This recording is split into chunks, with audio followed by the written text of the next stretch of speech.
सियावर रामचंद्र की जय. होय, सियावर रामचंद्र की जय असा जयघोष सातत्यानं करावा लागेल, यासाठीच रामचंद्र पृथ्वी तलावरती आलेले आहेत. आणि त्या ताटका वनामध्ये महाभयंकर युद्धाला सुरुवात झालेली आहे. कालच्या भागात आपण बघितलं, रामचंद्राच्या धनुष्याच्या टणत्काराने अहंकार जागा होऊन ताटिका आलेली आहे आणि या कोवळ्या पोरांना आपण सहज संपवून टाकू अशी तिच्या मनातली भावना आहे. त्यामुळे ती धुळीचे लोट उठवत त्या धुळीच्या लोटाच्या आडून दगडांची वृष्टी रामचंद्रावरती आणि लक्ष्मणावरती करू लागली आहे. अर्थात ताटिकेला विश्वामित्रांनी इथेही इशारा देऊन ठेवलाय. म्हणजे केवळ नालन मारलं असं नाही केलेलं, संधी वारंवार दिली जाते. दुष्ट कितीही असो, संधी वारंवार दिली जाते आणि अशी संधी विश्वामित्रांनी देखील ताटिकेला दिली आहे. महर्षी म्हणतात, ताटिके सावधान, तुझ्या समोर कुणी लेचापेचा योद्धा नाही आहे. प्रत्यक्ष परमेश्वर आहेत आणि जे तुझा अंत करायलाच आलेले आहेत. त्यामुळे तू सावध हो. खर तर हे सावध हो याचा अर्थ बदललीस तर बदल असा असतो. दुष्टांना बदलता येतं का? नाही येत. काय आहे, तेव्हापासून आतापर्यंत एक गोष्ट लक्षात ठेवा, ज्याचा अंत जवळ आलाय ना तो जास्त फडफड करतो. आपल्याकडे म्हण आहे ना, विझणारा दिवा जास्त फडफड करतो. बंद होण्यापूर्वी आवाज सुद्धा मोठा होतो. एखाद्या स्फोटाचा महाभयंकर आवाज होतो आणि मग त्याचा विध्वंस झालेला असतो. ती वस्तू सगळी संपून गेलेली असते. हे लक्षात ठेवायचं. त्यामुळं आत्ताही जे दानव कुळातील लोक जास्तच बोलतायत ना, जास्तच बोलतायत, त्यांनी लक्षात ठेवायचं की ही अंताची सुरुवात असते आणि सज्जन माणसं नेहमी संधी देत असतात.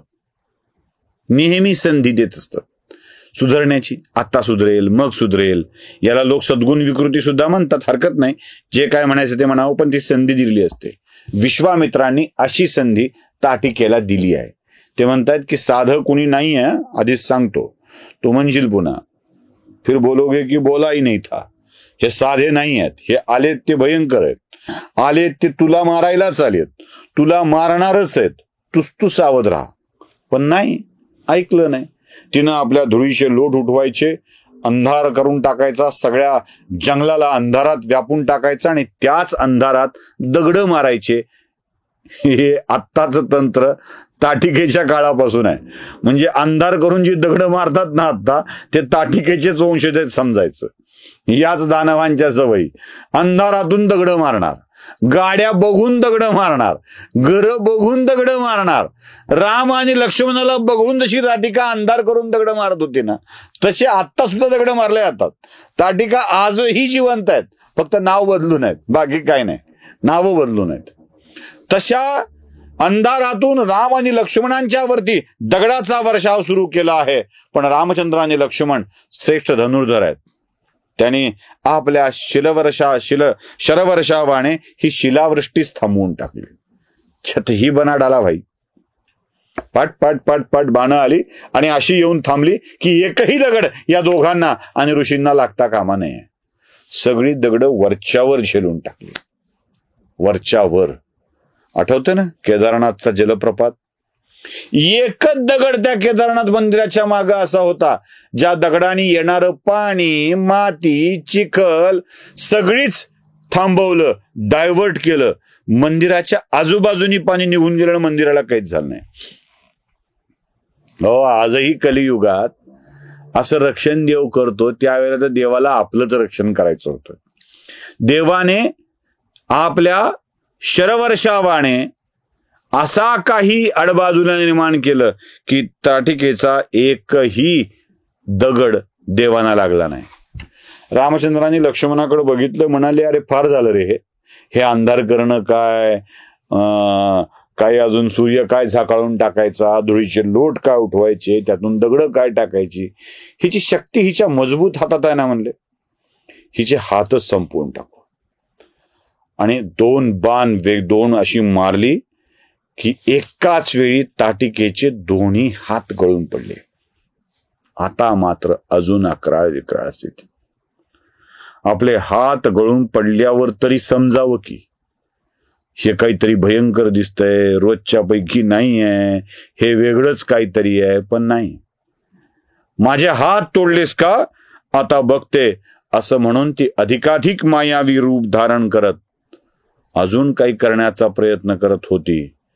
पण रामाने लक्ष्मणाला सांगितलं, लक्ष्मणा, हिचा मानभंगच करून टाक. नाक कान कापणं हे लक्ष्मणाचं आवडतं काम, अत्यंत आवडतं काम. ती शूर्पणखा आली होती याच्या मागे, त्याचंही नाक कान लक्ष्मणानेच कापलं होतं आणि या ताटिकेचंही नाक आणि कान लक्ष्मणानं कापून टाकलं. आणि ताटिकेच्या लक्षात आलं की आपण दिसायला लागल्यावर हे आपलं जास्तच नुकसान करतायत. त्यामुळे ती अदृश्य स्वरूपात झाली. मायावी रूप धारण करून तिने मायेच्या आधाराने रामावर आणि लक्ष्मणावर वार करायला सुरुवात केली. कधी वेगवेगळी अस्त्र मायेनी चालवावी, कधी दगड टाकावी, कधी काय करावं. अक्षरशः ताटिका सुद्धा शेवटच्या क्षणापर्यंत महाभयंकर युद्ध करत होते आणि तिची माया ओळखण्याचं काम करत होते रामचंद्र. याच वेळी विश्वामित्रांनी रामचंद्राला सांगितलं, रामा, मी सांगितलंय, स्त्रीचा वध करणं, स्त्रीची हत्या करणं, ती पापी दुराचारिणी असेल तर तिची हत्या करणं पाप नाही आहे. तेव्हा आता ताटिकेवर दयामाया दाखविण्याचं काहीही कारण नाही. आता बस झालं हा उंदरा मांजराचा खेळ.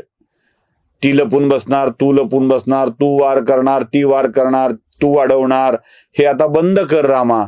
आणि आता दयामाया न दाखवता या ताटिकेला संपवून टाक. हे संपलं पाहिजे. गुरुची आज्ञा मिळाल्याबरोबर थोड्या वेळ खेळवण्यात पण युद्धाला मजा वाटते ना. काय एक काढला बाण सरकन मारला आणि गेलं मरून, काय फायदा.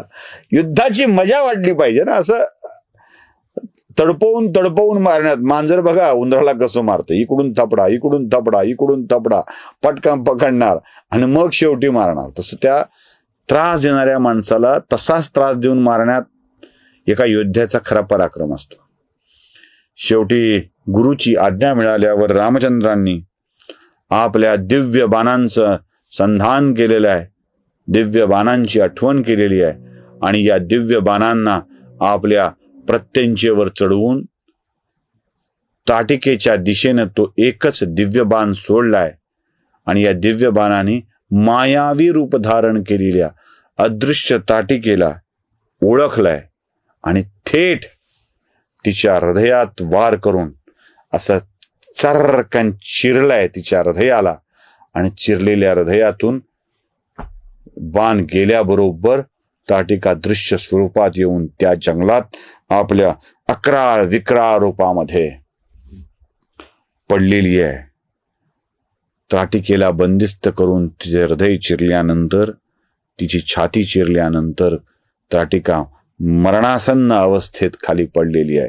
हात पाय तुटलेला तिचा देह, नाक कापलेला तिचा देह तिथे पडला आणि ज्या क्षणी ताटिकेनं आपला जीव सोडला त्या क्षणी, त्याच क्षणी ते जंगल शापमुक्त झालं.